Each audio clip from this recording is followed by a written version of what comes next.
Boa tarde a todos. Sejam bem-vindos. Inicialmente nós vamos fazer uma leitura. Nós vamos fazer uma prece. E logo após nós daremos prosseguimento à reunião de hoje.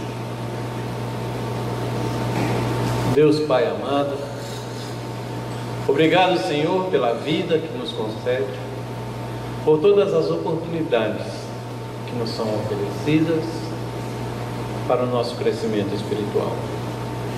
Obrigado pela oportunidade desse encontro de amigos encarnados e desencarnados, todos nós buscando o aprimoramento, o conhecimento que nos facultará o nosso progresso. Pai nosso, que estás nos céus, santificado seja o vosso nome.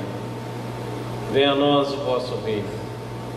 Que seja feita a vossa vontade, assim na terra como nos céus.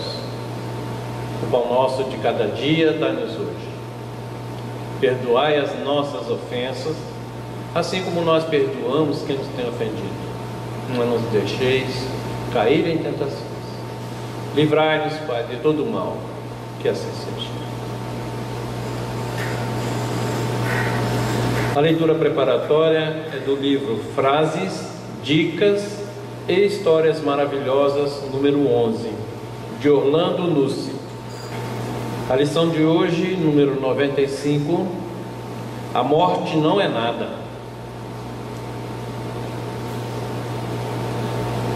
Eu somente passei para o outro lado do caminho. Eu sou eu, vocês são vocês. O que eu era para vocês, eu continuo sendo. Eu continuarei sendo. Deem-me o nome que vocês sempre me deram. Fale comigo como vocês sempre fizeram. Vocês continuam vivendo no mundo das criaturas. E eu estou vivendo no mundo do Criador. Não utilizem tom solene ou triste. Continuem a rir daquilo que nos fazia rir juntos. Rezem, sorriam, pensem em mim, rezem por mim. Que meu nome seja pronunciado como sempre foi, sem ênfase de nenhum tipo, sem nenhum traço de sombra ou tristeza. A vida significa tudo o que ela sempre significou. O fio não foi cortado. Porque eu estaria fora de seus pensamentos agora que eu estou apenas fora de suas vidas? Eu não estou longe, apenas estou do outro lado do caminho. Você que aí ficou, siga em frente. A vida continua, linda e bela, como sempre foi. Santo Agostinho. Eu vou passar a palavra para Jacó, que para mim é um privilégio ouvir Jacó falar. Não sei se para vocês tem o mesmo significado, mas eu sou fã desse rapaz, por isso que eu não vou comentar não, tá bem? Eu vou passar a palavra para ele fazer a palestra. Uma boa tarde a todos.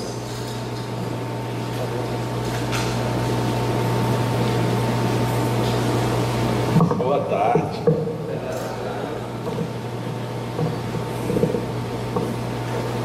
Quando eu era jovem, dizia que isso é tirar o braço da seringa. Simplesmente é pular da escada com um colchão esperando embaixo. Mas obrigado mesmo. Nossa amizade permite isso e muito mais coisas. A questão que foi colocada para ser analisada na tarde de hoje diz como é que nós devemos fazer para sair do inferno para o céu. Para que a gente saia de um lugar para outro, a gente precisa de pelo menos duas definições. O que é o lugar que eu quero, ou para onde eu vou, e como é que eu faço para ir para lá. Depois disso, nós podemos também pensar como é que é a nossa situação psicológica, da saída e da chegada, da partida e da recepção onde a gente vai. Tudo isto envolve qualquer decisão que a gente tenha consciente do que a gente queira. Porque muita gente vai mais ou menos naquela música, deixa a vida me levar. Quem deixa a vida me levar simplesmente nem sabe nem de onde vem, nem para onde vai, e portanto não tem nem ao menos o direito de reclamar.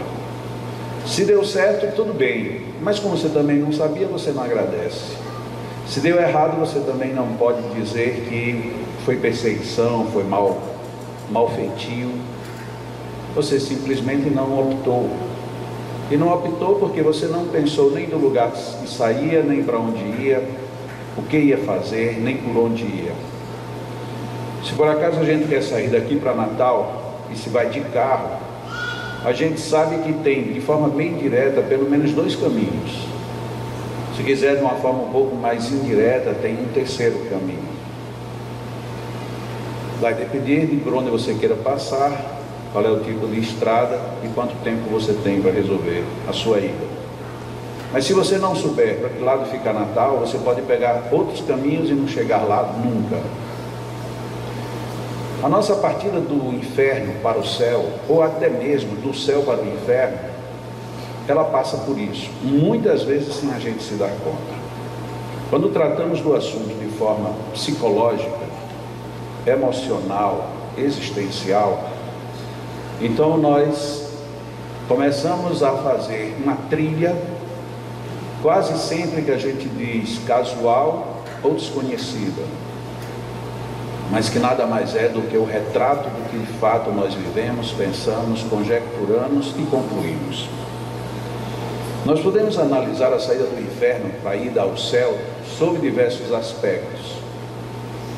Mas como estamos numa casa espírita e vamos fazer uma abordagem bem simples, mas tendo por partida a lógica, o raciocínio espírita, nada melhor do que nós tomarmos o livro O Céu e o Inferno, de Allan Kardec, e pegar alguma coisa do livro. Eu escolhi 2 coisas apenas. Porque o livro como um todo, ele tem muitos raciocínios, muitas situações, muitas mensagens, muitas análises de reflexões de pessoas que foram, que vieram, que se perderam. Então, se a gente fosse apenas ficar comentando sobre o livro O Céu e o Inferno, uma tarde era muito pouco. Então eu optei por tirar apenas 2 situações da obra, para juntar com outro mundo de situações e frases e citações, para que a gente possa compor um raciocínio, como é que seria essa viagem de sair do céu para o inferno. A primeira citação que eu vou tirar do livro O Céu e o Inferno não é de Allan Kardec, nem é dos Espíritos, é uma citação bíblica. Mas por que uma citação bíblica, já que eu vou tirar do livro O Céu e o Inferno? Porque Allan Kardec colocou-a logo na abertura do livro. E desde a primeira vez que eu li o livro O Céu e o Inferno, aquilo me chamou a atenção. Eu disse, mas por que ele veio buscar essa citação? Então ele foi buscar uma citação de Ezequiel, mais precisamente capítulo 33, versículo 11, em que Ezequiel diz assim: por mim mesmo eu juro, Deus me disse, eu não quero a morte do ímpio, senão que ele se converta, que deixe o mau caminho e viva. E a partir daí eu comecei a pensar, mesmo sem ler o livro, espera lá, normalmente quando quem escreve e quando a gente lê livros da maioria dos escritores, a gente vê que na abertura dos capítulos sempre tem ou uma citação, uma referência, uma frase, ou até mesmo no aspecto introdutório dos capítulos, os próprios autores eles chamam a atenção para uma situação bem específica. E quando os autores eles são mais coerentes com a própria obra, eles começam com uma referência.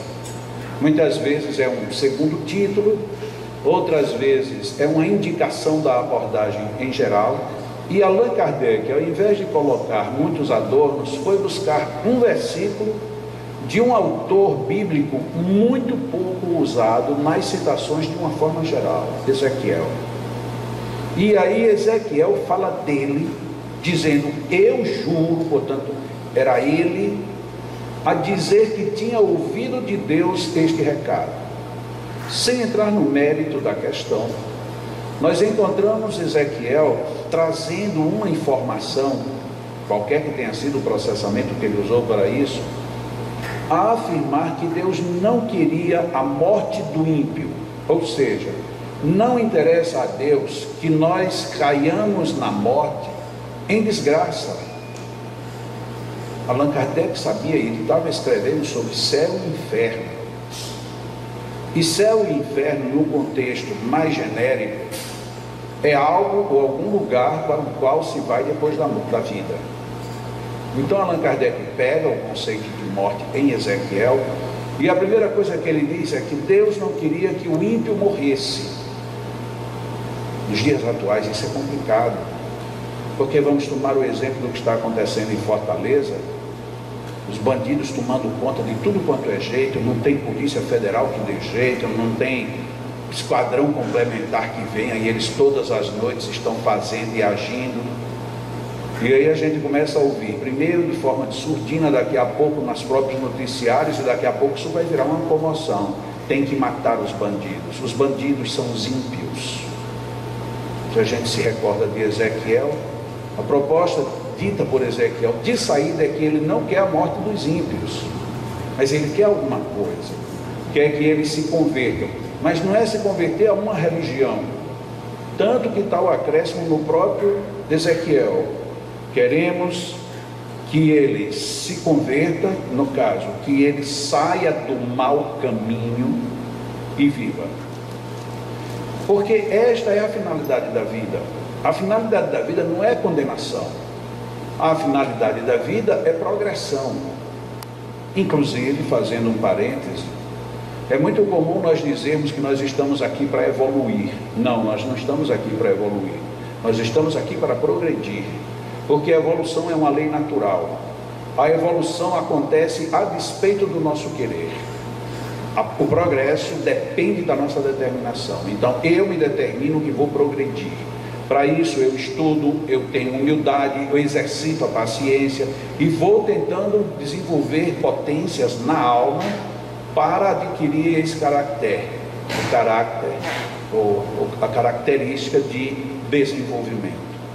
É para isso que nós estamos vivos. E se eu estou aqui para me desenvolver, o outro também está com o mesmo sentido. E se a pessoa é ruim, é má, está desarmonizada, o que cabe e comporta a ela é ela viver a tal ponto que ela reverta o seu caminho para viver no caminho do bem. Esse foi o primeiro ponto que eu queria destacar do livro O Céu e o Inferno. E o segundo ponto do livro O Céu e o Inferno, que esse sim, ele dissolve esse ponto em várias partes do livro, é a visão do porvir. O que é o amanhã? Que tipo de porvir nós podemos esperar de nossas próprias vidas? Porque quase sempre, quando nós pensamos em inferno, nós pensamos em alguém que nós queremos para lá destinar. E quando nós pensamos em céu, nós pensamos em uma aspiração que a gente não merece. E nesse caminho a gente fica perdido, porque a gente nem sabe o que é inferno, nem sabe o que é céu. Victor Hugo, escrevendo um romance, ele diz: sempre aprendi que o inferno era quente, era fogo. Mas depois que eu vivo preso nessa masmorra, ele estava preso numa masmorra na Europa, num período de muito frio, e ele não tinha nenhum agasalho. E ele diz: para mim o inferno é gelado. É indiferente se ele é quente, se ele é frio, se ele é gelado, se ele é morno. Isso é indiferente. E por que é indiferente? Porque vai ser a repercussão daquilo que vai me determinar o meu posicionamento perante a própria vida. Quando Allan Kardec coloca que o porvir é a grande diferença, é o grande sinal que nós temos para executar uma realidade de vida, ele não está falando de vida espiritual, da próxima vida, de reencarnação, de nada. Ele está falando no sentido que está lá em Ezequiel, que nós nos convertamos. Convertamos quando? Se ele não nos quer a morte, então tem que ser em vida. Então eu tenho que começar a pensar no porvir, não para quando eu morrer, Ah, meu Deus, na próxima encarnação eu vou, não adianta. Você não sabe qual vai ser a sua próxima encarnação. E se a gente for fazer estatisticamente, se a gente tomar o número de espíritas que tem no mundo, e com essa lentidão com que o espiritismo se movimenta, se nós desencarnarmos hoje, a possibilidade de retornarmos como espíritas é mínima. É muito mais provável que nós voltemos como muçulmanos. E como é que nós seremos muçulmanos se como espíritas nós não conseguimos pensar no amanhã? Ser muçulmano não é uma coisa tão fácil, principalmente se você estiver numa região onde essa doutrina ela seja mais xiita.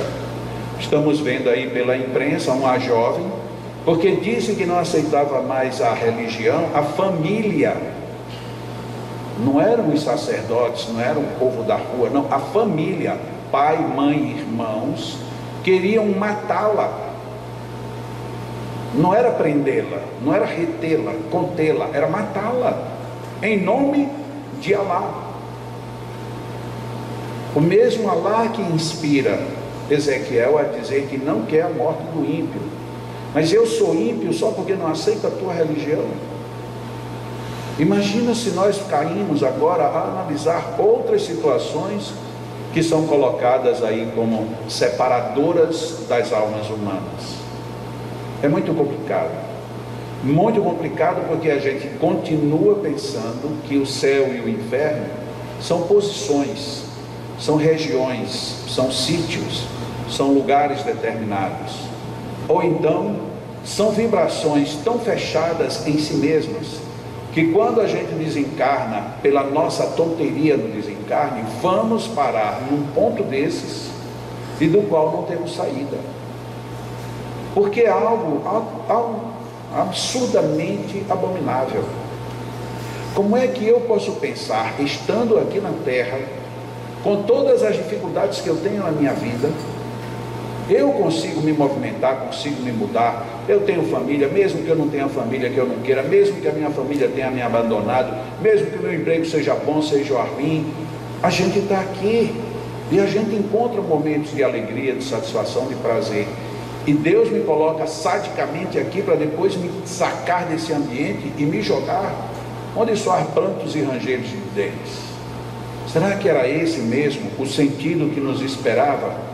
Será que é isso mesmo que tantos escritores, tantos filósofos, tantos pensadores e tantos religiosos conseguiram absorver da doutrina de lá para cá? Eu me lembro de um humorista norte-americano, que ele numa dada altura ele faz referência a uma freira, e que ele tinha tomado um comportamento, ele, o humorista, tinha tomado um comportamento não muito digno, e a freira o ameaçou com o inferno. Então ele perguntou a ela, e o que a senhora acha do inferno? Se você for para o inferno, e aí começou a decantar tudo de ruim que acontecia. Quando ela termina, ele diz para ela, nossa, a senhora conhece tão bem o inferno, eu acho que a senhora não vai para o céu. Porque parece que é isso que acontece com a gente sabe tanto de umbral, sabe tanto de trevas, sabe tanto de coisa ruim, que parece que não sobra na nossa mente, na nossa emoção, espaço para sabermos de alguma coisa boa. E isto é viver aonde? Se você só pensa em coisas ruins, se você só vibra coisas ruins, se você acha e está esperando de que tenho que sofrer, essa vida é uma desgraça. Você viu só o que aconteceu comigo? Não, eu não vi. O que foi? Eu não vou nem lhe contar. E por que você não vai contar?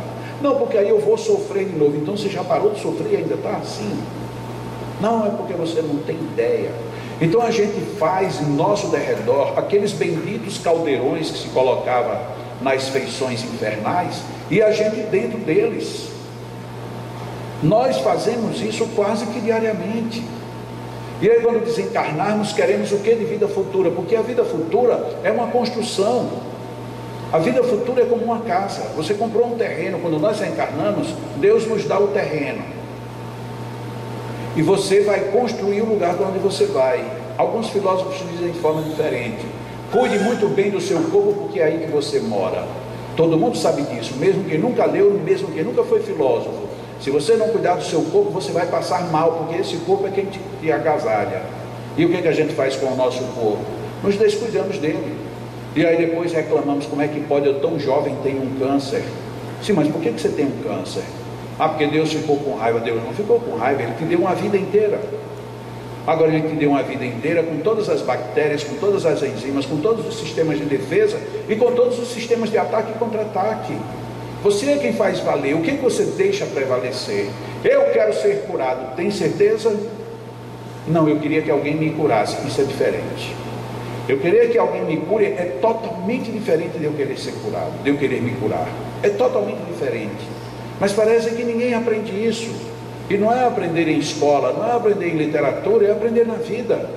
Nossa, todas as vezes que eu como determinado tipo de alimento eu passo mal. Da próxima vez eu vou tentar comer menos. Não, da próxima vez não coma.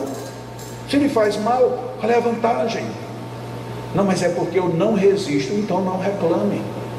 Ah, mas eu conheço fulano que come e não sente nada. Pois é a habilidade dele. A sua é esta. Adapte-se, ajuste-se, porque senão isso vai ser péssimo para você. Estou dando um exemplo de um alimento. E os alimentos psíquicos? E quantas vezes a gente se aborrece desnecessariamente, aponta, acusa, e vivemos situações muito complicadas, e esperamos o inferno lá fora, e o inferno está todo aqui dentro. Porque o inferno, no final, não é uma zona, não é uma região, não é um local específico.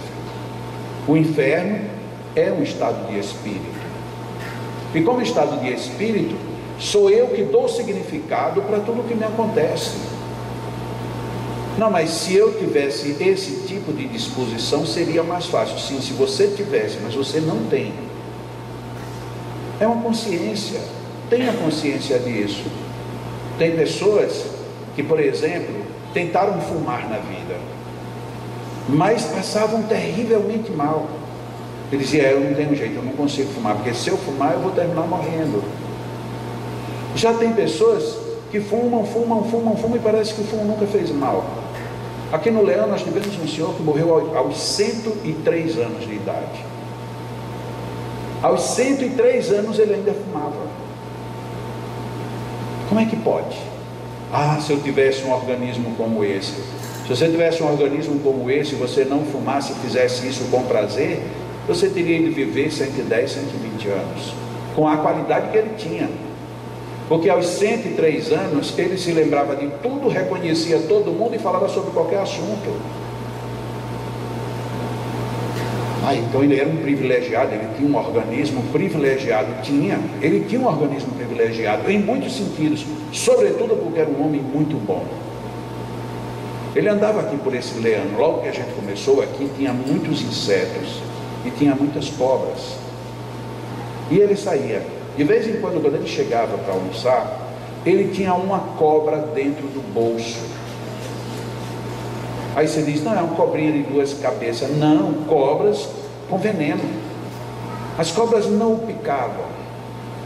E ele colocava no bolso para guardar, para esperar o dia, porque um dia por mês ele saía, ia num barzinho que tinha ali embaixo, comprava uma lata de pitu, cachaça, aguardente.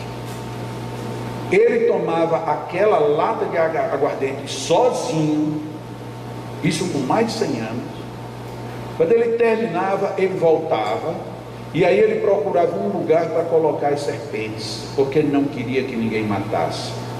Ele alimentava as serpentes no quarto, escondido, e andava com elas no bolso, e as serpentes nunca o picaram.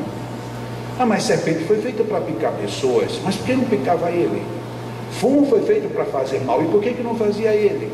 Cachaça ninguém pode tomar. Como é que uma pessoa com mais de 100 anos de idade bebe uma lata de cachaça em menos de 2 horas?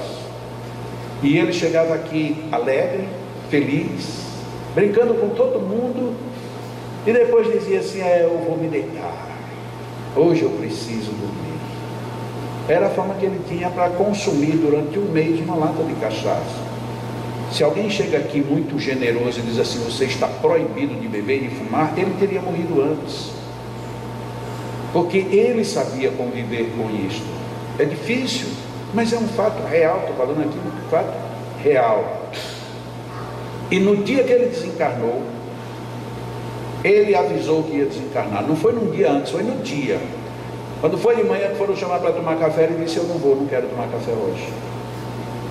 E aí chamaram a Dona Dagmar foi conversar com ele. E aí, meu velho, vamos tomar café? Ele disse: não, eu não vou tomar café hoje. Mas por que, meu velho? Ele disse: não, porque eu vou embora. Mas vai embora para onde? Eu vou embora, hoje é meu dia, eu vou embora. Lógico que mamãe sentiu na hora o que significava aquilo. Então ficou ali, tentou mandar um café, ele disse que não queria. Quando foi dali umas 2, 3 horas depois, ele fechou os olhos e desencarnou. Simples e singelo, como uma ave que toma o céu para voar. Ele foi embora dessa maneira. Ah, se eu tivesse um organismo desse, que pudesse beber cachaça até os 100 e tantos anos, pudesse fumar até o fim da vida, você teria morrido com 30 anos, porque você não ia aguentar, você não ia ter a postura ética que aquele homem tinha. Então não adianta eu me transpor em ideias para o outro, eu tenho que viver a minha realidade, aproveitando os ensinamentos que eu vivo e os ensinamentos que os outros me trazem. Porque se assim não for, não funciona. É aí onde entra a força da proposta de Allan Kardec de pensarmos na vida futura. Pensar na vida futura é fazer de tal maneira que a vida presente já faça parte dela. Não simbolicamente, efetivamente. A minha vida faz sentido. E faz sentido porque eu sei o que eu faço da minha vida. Tem uma historiazinha bem simples e talvez muito conhecida, pode ser até que conhecida de todos, mas que retrata muito bem o que é céu e inferno. Um homem saiu com o seu cão e andou muito, vagou muito, e um belo dia ele descobriu que ele e o cão haviam morrido. O autor até diz assim: é engraçado, tem muita gente que demora a perceber que morreu. E ele, quando descobriu que estava morto e que o cão também tinha morrido, ele disse: mas engraçado é que eu continuo caminhando e eu estou com muita sede e estou com fome. E o cachorro olha para eles, põe a língua de fora, dizendo: eu também. E eles saem procurando algum lugar, até que veio um pórtico muito bonito, bem grande, amplo, e tinha um senhor à porta cuidando. E ele chega para o senhor e diz: bom dia. E o senhor responde: bom dia, tudo bem? Tudo ótimo. Olha, por favor, estou com muita sede, estou muito cansado, o senhor poderia me dar um copo com água? Ele disse: pois não, o senhor pode entrar e se servir. Ele disse: muito bem, eu estou aqui com o meu cão. Ele disse: não, mas o cão não pode entrar. Não, mas olha, o meu cão disse: de jeito nenhum. Mas não é possível, o meu cão, bom, se o senhor quiser água, o senhor entra e beba. O seu cão não pode. Tá, muito obrigado, eu não quero. A propósito, como é o mesmo nome do lugar aqui, e o homem, bastante tranquilidade, lhe respondeu: aqui é o céu. Ele disse: o céu não é o meu lugar. E seguiu em frente. E andou, e a sede foi aumentando, a fraqueza, até que chegou numa portinha de nada, e tinha um senhorzinho muito pobre na porta. E ele, já quase sem voz, chega para o homem e diz: senhor, eu estou muito cansado, tenho muita fome e sede, o senhor poderia deixar eu beber um copo de água? Ele disse: pois não, amigo, pode beber à vontade, pode ficar aqui o tempo que você quiser. Ele disse: mas tem um problema, eu estou com o meu cão, e o meu cão também tem muita fome e sede. Ele disse: leve o seu cão, entre com ele, sirvam-se à vontade. Ele para, olha para o senhorzinho e pergunta: que lugar é este daqui? Ele disse: é o céu. Ele disse: mas não pode ser, porque eu passei no céu, me disseram que era lá. Ele disse: mas não é, o céu é aqui. Ele disse: mas o senhor acha que está certo isso? Porque as pessoas, para chegarem aqui, têm que primeiro passar ali, e quando chegam ali diz que é o céu. Isso não é injusto? Ele disse: não, é muito bom. Como é muito bom? Porque lá seleciona. Porque as pessoas que não têm dignidade e respeito com os próprios amigos não têm condições de chegar no céu. Só vão ao céu aqueles que respeitam os seus amigos. Ou seja, muitas vezes o que nós chamamos de inferno tem feições agradáveis e até atendem aos nossos apetites. Imagina eu querer algo, nem que seja de alguém, eu querer tomar uma pessoa de outrem, e isso é agradável. Isso é aquele primeiro portão. Só que é dito assim: o seu cachorro não entra. Como a dizer, você para chegar aqui você tem que entrar só, e o que acontecer você vai ter que pagar a conta. Já no céu não, no céu você vai com tudo e com todos, só que antes você passa pela experiência, e é uma experiência dura. Muitas vezes é esse tipo de reflexão de uma história simples como essa que pode fazer uma reviravolta na nossa vida. Porque há momentos em que algumas situações realmente são muito difíceis de serem superadas. Uma doença, se ela é bem diagnosticada, a gente pode tratar, mesmo que seja dolorosa, mesmo que a gente tenha que ser internado e cirurgiado, a gente pode tratar.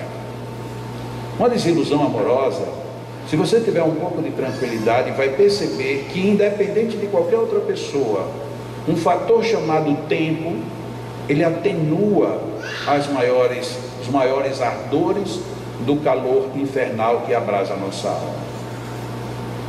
Mas às vezes aquelas coisinhas miudinhas, pequenininhas, que muitas vezes a gente pensa que não são tão significativas, elas nos destroem por inteiro. Experimentem fazer um exercício de meia hora caminhando por uma rua qualquer e coloquem 2 pedrinhas dentro do sapato, só 2, e vejam o que acontece meia hora depois. Primeiro, que dificilmente você vai suportar meia hora com aquelas pedrinhas, você vai querer parar no meio do caminho e tirar as pedras. Mas se você insistir, quando você chegar, seus pés estarão macerados, e pode ser até que tenha ferido de uma maneira comprometedora. A nossa vida, ela se perturba, não é pela grande pedra, porque a grande pedra ela não cabe no meu sapato. A grande pedra está lá fora, eu posso me desviar dela. O que me atrapalha são as pedras pequenininhas. São aquelas situações que aparentemente não têm muita significação, mas de tanto elas se somarem umas às outras, chegamos num momento, num ponto, numa circunstância em que aquilo se torna insuportável e destrói a nossa alma. Então são pequenas raivas, são pequenos não perdões, são pequenas mágoas, são pequenas coisas, e a gente vai se perturbando, e depois a gente diz: olha, eu viver nisso aqui era melhor ir para o inferno. E certamente algum espírito vai lhe dizer: você já chegou, nego, você está pensando que ainda tem coisa pior do que isso? Pode até ter, mas você não está sabendo levar nem isso, então não queira outra coisa. Quantas e quantas vezes a gente tem se perdido exatamente por isso? E o inferno, ele também é colocado filosoficamente de formas tão estranhas. Todo mundo aqui já deve ter ouvido falar de Maquiavel. Maquiavel, ele escreveu algo assim: eu quero ir para o inferno quando eu morrer, porque eu sei que lá no inferno eu vou me encontrar. Isso foi Maquiavel quem escreveu. Acho que se ele tivesse conhecido os espíritas, ele teria colocado mais um grupo. Eu vou chegar lá no inferno, vou me encontrar com papas, reis e governantes, porque no paraíso só vai ter aquelas pessoas que sofreram muito e não reclamaram. São pessoas sem graça.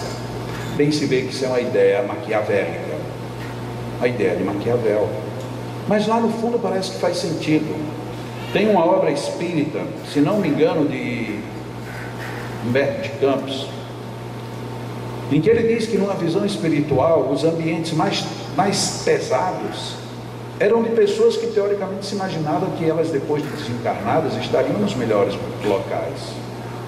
E aí se pergunta: então você foi para o pior local porque você fingia? Ou você foi para o pior local porque você não soube controlar as pequenas coisas? Porque é nas pequenas coisas que a gente faz as grandes. Ninguém constrói um edifício colocando o teto.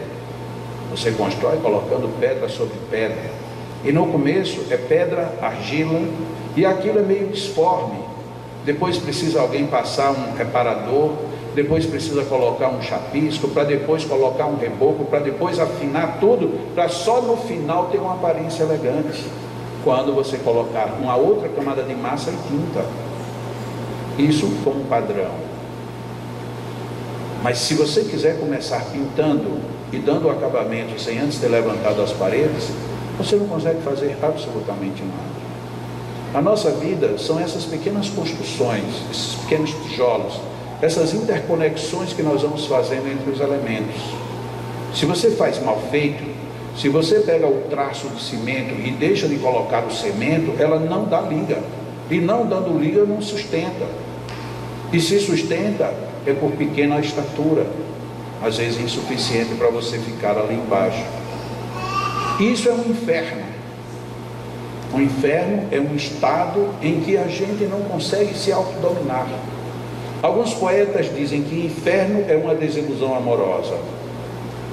É um inferno, mas um inferno momentâneo, porque você se desilude, e este verbo define muito bem: desiludir, ou seja, sair da ilusão. Ele dói, porque a ilusão é muito boa.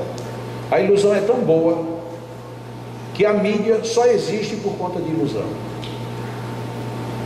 Quando a gente faz algum programa real, a audiência é lá embaixo. Agora, quando a gente joga a ilusão, imagine uma hora dessa, a gente sair daqui, chegar em casa, ligar a televisão e ver a pizza do Faustão. Existe uma ilusão maior do que essa? Aí a gente vê aquelas pessoas com a cabeça cheia de coisa nenhuma, comendo uma pizza e rindo de nada. E aí a gente fica com inveja. Ai, como eu gostaria de estar comendo aquela pizza. Pelo menos eu estaria aparecendo para a mídia. Sim, aparecendo para o quê? Fazer o quê? Tem uma amiga aqui em Natal, que ela era da imprensa televisiva. E ela, de repente, um dia eu me encontrei com ela e ela disse: não, eu não estou mais na televisão. Eu disse: nossa, foi que houve? Reforma lá, mudaram as pessoas, o que houve? Ela disse: não, também teve umas mudanças lá, mas a maior mudança foi a que eu coloquei dentro de mim. Eu, curioso, perguntei: qual foi a sua mudança? Ele disse: Jacó, eu vivia com a alegria de entrar na fila de um supermercado e o caixa dizer: você é que é aquela apresentadora? Jacó, isso é uma ilusão. O ideal é que a pessoa do caixa me reconheça porque eu sou uma pessoa de bem, porque eu estou com a minha cara na televisão. Isso não quer dizer absolutamente nada. Isso é ilusão. E é como diz um outro pensador: rico, invejoso, pobre, orgulhoso, estão no mesmo inferno. Quantas vezes a gente vive a nossa vida em busca dessas invejas, desses orgulhos, dessas vaidades que não levam para canto nenhum. Tanto não levam que elas próprias mudam de tempo em tempo. A moda agora é desse jeito, é floral. Na próxima estação o floral já quem usar, pelo amor de Deus, que coisa mais ridícula. Ou seja, nem quem incentiva isso respeita o que eles estão incentivando. E nós passamos a sofrer terrivelmente por conta dessas pequenas coisinhas que ficam a perturbar a nossa vida. Schopenhauer, que é um outro grande pensador, ele diz assim: depois de ter posto todo o sofrimento e todo o tormento no inferno, o que é que sobra para o céu? Ele era materialista, ele era agnóstico, ele não aceitava a ideia de paraíso.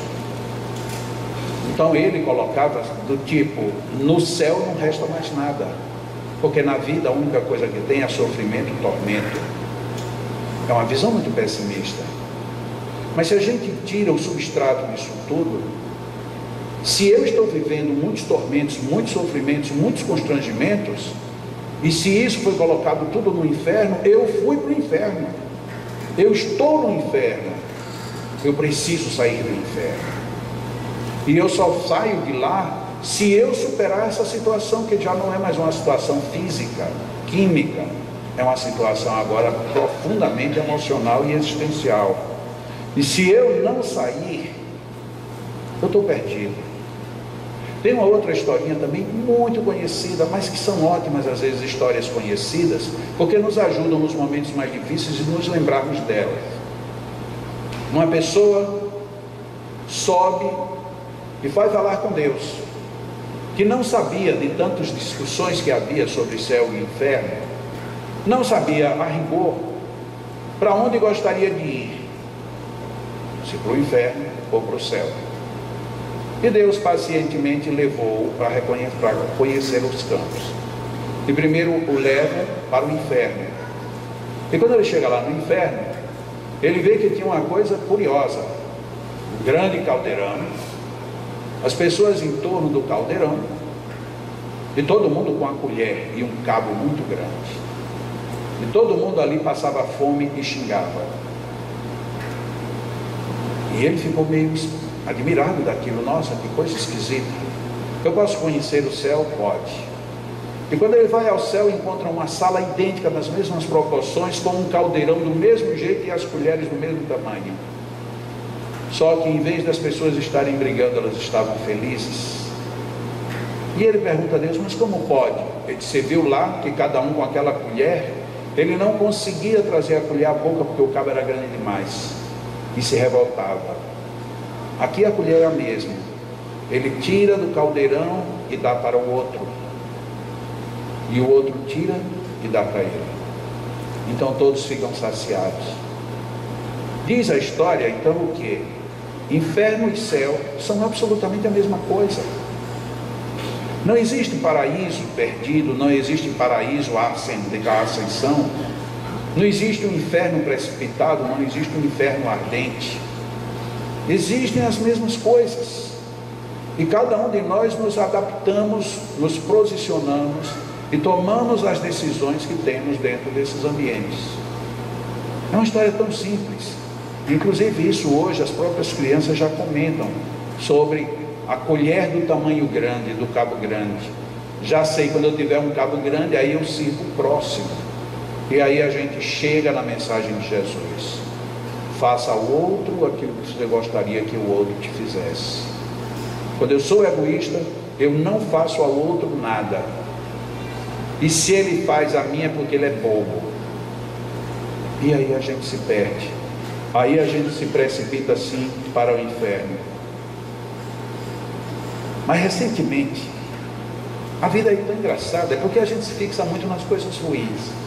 Recentemente um padre, porque eu mexo muito em televisão, principalmente de manhã cedo. Eu vejo hora jornal local, depois vejo nacional, depois vejo um repórter que fala mais do que nosso. Ele falando um dia ali naquele programa, ele devia passar o resto do mês sem abrir a boca, porque ele fala demais. É um negócio impressionante. E aí, como eu não aguento muito, aí eu saio mudando. Aí de vez em quando eu chego, está num culto, de vez em quando está numa missa. Então eu estou ali sempre me atualizando. Não com esse intuito, mas você de repente eu bato no canal protestante e o pastor está dizendo uma coisa boa, um negócio firme. Eu digo: que legal, olha que coisa maravilhosa. Outras vezes no padre, como tem muito ritual, só se você der sorte de pegar o sermão. Como nesse dia eu peguei um padre lá no sermão. E ele falava sobre o que? Céu e inferno. E ele disse assim: eu tenho medo do diabo descobrir e colocar o Wi-Fi lá no inferno. Porque se ele colocar o Wi-Fi no inferno e avisar, ninguém mais vai querer ir para o céu. Porque hoje em dia é tanta gente só no celular que vai acabar, ninguém mais vai querer ir para o céu. Eu ri com aquilo, que coisa legal. E o padre tem razão mesmo. Já pensou, você vai desencarnar, aí vem uma notinha de sim ou não, você quer ir para o céu ou para o inferno, aí você não sabe. Hein? Ela está lá na livraria, meu amor. Ela está lá na livraria, filha, certo? Está lá na livraria, vai na frente. Aí, não sei para onde eu vou, então tá bom. O que é que tem de diferente céu e inferno? No inferno tem Wi-Fi, no céu não tem Wi-Fi. Ou seja, no inferno você pode usar o celular, no céu não. Já viu que o céu esvazia em 2 segundos. Vai todo mundo para o inferno. É o inferno, mas pelo menos a gente tem um Wi-Fi para fofocar a vida alheia. Eu achei notável a dedução daquele padre. Que coisa legal. Porque ele mata a charada. Porque hoje em dia parece que a nossa vida só faz sentido na tela de um celular. É por isso que até hoje eu continuo vitorioso. Yes! Não uso celular, não uso celular, não tenho Wi-Fi, não tenho Zap, eu não tenho nada dessas coisas. Pronto, nem hashtag, nada. É uma vitória. Pelo menos se colocarem ou não o Wi-Fi no inferno, não vai me fazer a menor diferença. Mas tem gente que se disser que lá tem Wi-Fi, meu Deus, eu não sei o que é que vai acontecer. E um outro dia, eu ouvi um pastor dizer uma outra também muito legal. Mas agora ele dizia, não da forma aberta como eu vou dizer, ele dizia de uma forma fechada. Mas para não ficar muito complicado, eu vou dizer de forma aberta. O pastor dizia mais ou menos assim: você quer ver como o inferno fica cheio? Ponha os seguidores das religiões para mudar de religião. Se você mudar de religião, vai tudo para o inferno. E eu fiquei pensando naquilo, pois não é que o pastor tinha razão? Porque imagina, eu sou espírita. Aí quando é amanhã eu tenho um outro despertar na minha mente e eu digo, eu não vou mais ser espírita. Aí os espíritas todinhos vão dizer o quê? Obsidiado, agora ele vai para um brau. Se você deixar a sua religião por outra, você está perdido. Se você era católico, vai para protestante. Se você é protestante, vai para maometana. Se você... A gente só de trocar a religião já está todo mundo no inferno. Mas vai para o inferno mesmo? Ou seria isso uma criação nossa? Seria isso uma forma ruim da gente lidar com a liberdade alheia? Porque é muito bom a gente dizer que quer liberdade. É muito bom a gente dizer que respeita a liberdade. Mas eu quero ver na prática. Você respeita mesmo a liberdade? Você encara a liberdade do outro? Não, você se acha o tal. Você pode ditar uma regra. Você aceita que o outro dite? Até que ponto isso repercute na sua vida? Porque isso que você vai sentir é exatamente o que você está fazendo os outros sentirem. Isso é a diferença entre céu e inferno. Tem uma outra história, Zen, em que um jovem disse que ia matar um mestre. Ele veio com uma grande espada e que iria matar o mestre. E o mestre ficou esperando, olhando para ele. O senhor não vai dizer nada. Eu vim para lhe matar. O senhor não vai dizer nada. E o mestre então disse para ele: você não presta. O homem se enche de ódio. Então agora é que você vai ver, eu vou lhe matar agora com requintes de maldade. Ele disse, mas eu dizia isso para alguém que fosse um bandido. Porque você, eu sei, é uma pessoa boa. Ainda bem, já não vou mais lhe matar. E o mestre então lhe pergunta, você sabe qual é a diferença? Ele diz, do quê? Disso o quê? Você foi do inferno ao céu, apenas com 2 palavras. Todas as vezes que eu me irrito e você se irrita, você foi para o inferno. Mas todas as vezes que eu tento lhe perverter e você sai por cima, você foi para o paraíso. Então não existe céu nem inferno. Existem estados d'alma que a gente pode ou não aceitar, pode ou não encarar. Mas quantas vezes nós tomamos os papéis de santos, nos vestimos da manta, na pele de santidade, mas na primeira oportunidade a gente manda as pessoas que cruzam nossos caminhos para o inferno. Como é que um santo pode mandar alguém para o inferno? Se nós pensarmos só nessa frase, como é que um santo pode mandar alguém para o inferno? Como é que Deus pode criar um inferno? Como é que uma religião pode dizer, se você não fizer isso, você vai para o inferno? Então essa religião não é santa, então esse Deus não é santo, então ou existe inferno ou não existe santidade, ou vice-versa. Nós nos perdemos. Nós nos perdemos todas as vezes que nós não paramos para refletir de forma boa, de forma que me eleve, de forma que eu progrida. Existe uma expressão bem comum hoje em dia: exorcize os seus dragões. Que outros dizem: exorcizem os seus demônios. Mas fica uma frase muito forte, muito boa: Mas parece que ninguém diz como é que a gente faz esse exorcismo. Exorcizar é tirar de dentro para fora. Então tire, jogue fora os seus demônios, jogue fora tudo isso de ruim que você tem. Mas a gente não percebe. E aí a gente quer que o mundo mude sem que a gente se transforme. Voltamos para a citação proposta de Ezequiel. Termina morrendo ímpio, porque ele não se converte, porque ele não vai caminhar o bom caminho. Teve um outro pensador, ele fez esse é um pensador antigo, ele fez um questionamento tão curioso. Ele perguntou a algum religioso: no reino dos céus tem música? E o religioso disse: tem. Qual é o tipo de música? Ele disse: os anjos tocam harpas. E no inferno, o senhor sabe? Porque convenhamos, todas as vezes que a gente define um destino e não explica que destino é esse, ele perde seu significado.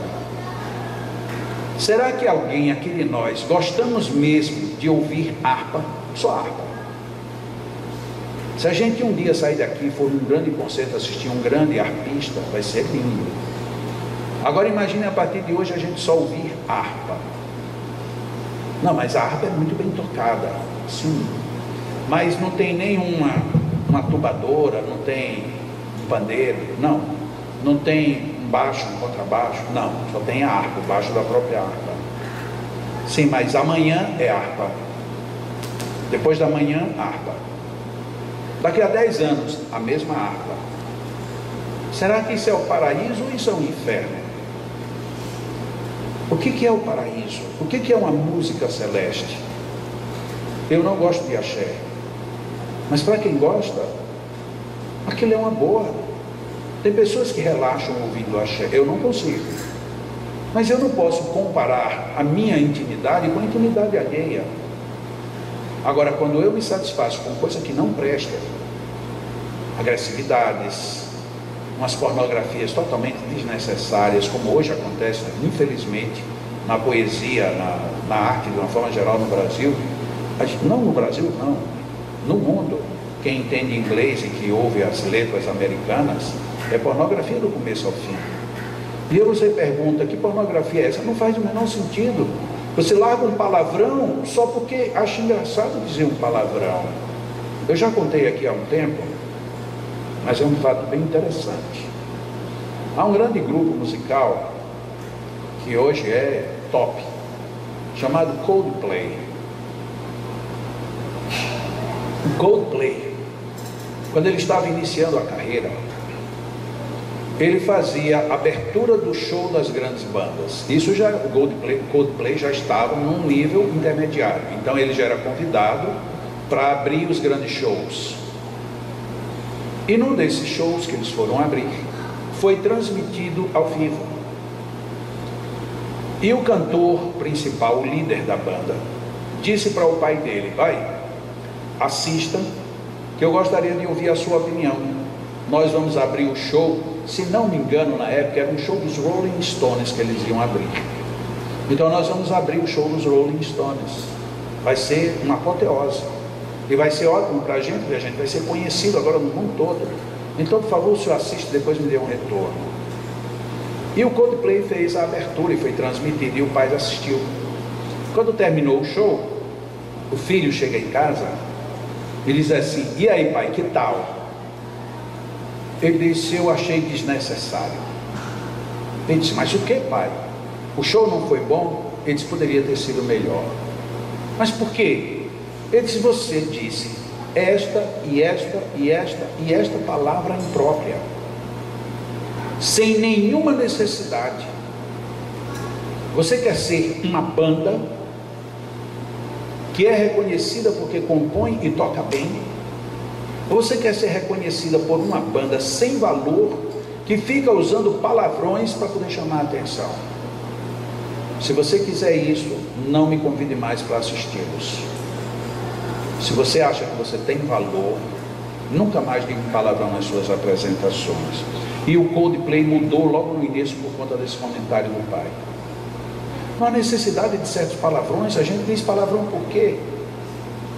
Não para expressar que está chateado. Primeiro, você talvez nem precisa expressar a sua chateação, porque isso é estar no inferno. Em vez de me preocupar de dizer que eu estou no inferno, que eu me preocupe de sair rumo ao céu. Essa é a melhor situação que nós temos para fazer. Porque se não for assim, não vai adiantar que no céu tenha harpas, que no céu tenha orquestras sinfônicas, ou que no céu tenha os cantores que a gente gosta. A minha irmã mais velha, no dia que Emílio Santiago desencarnou, ela disse: agora eu posso desencarnar também. E a mamãe perguntou para ela: por que, filha? Ele disse: porque agora eu sei que no mundo espiritual, em algum lugar, tem alguém cantando um bom samba, e eu vou procurar onde é que Emílio Santiago vai cantar. Parece uma brincadeira, e era, mas que coisa curiosa. Se eu me programo para um céu que me é de agrado, eu posso viver esse céu agora, só viver dentro do meu agrado. E como dizem outros pensadores, você não quer trabalhar? Então trabalhe no que você gosta, porque se você só faz o que você gosta, você está de férias todos os dias da sua vida. Eu bem que gostaria de fazer isso. Muito bem. Tem um rapazinho que ganhou o bicampeonato mundial de surf, Medina. Todo mundo deve ter visto, porque encheu agora no final do ano a mídia, por conta de Medina ter ido lá no Havaí ganhar o campeonato mundial de surf. E aí a gente diz: como eu gostaria de vez em quando de surfar. Se você gostasse disso mesmo, de verdade, você faria exatamente o que o Medina fez, e seria agradável todas as vezes, porque você gosta de estar na crista da onda. Mas se você gosta de outra coisa, ajuste-se para você viver fazendo essa outra coisa. E se não conseguir, aprenda a gostar do que você faz. Não existe outra regra. Se você consegue isso, você sai do inferno em que está e vai para o paraíso. Se você pensa na vida futura e vive hoje com olhos na vida futura, você já está no céu, você já chegou lá, sem precisar morrer, sem precisar diagnósticos de próximas reencarnações. Se você quer ser feliz, seja. Muita paz, um bom domingo, e que guardemos em nossas almas as ideias celestes, porque as infernais não servem nem para fazer piada.